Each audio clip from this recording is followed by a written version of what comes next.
Hai teman-teman yang ada di Lampung Barat khususnya sekarang.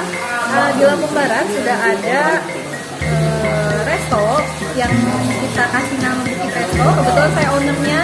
Jadi di sini kita menyediakan makanan Chinese food, Western food, dan local food juga ada.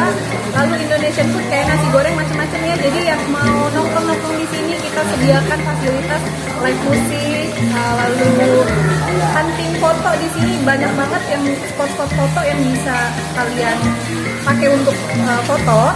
Lalu harga juga terjangkau ya. Misalnya anak-anak nongkrong itu ada harga yang terjangkau kayak rice bowl. Jadi sesuai sama kantong anak muda.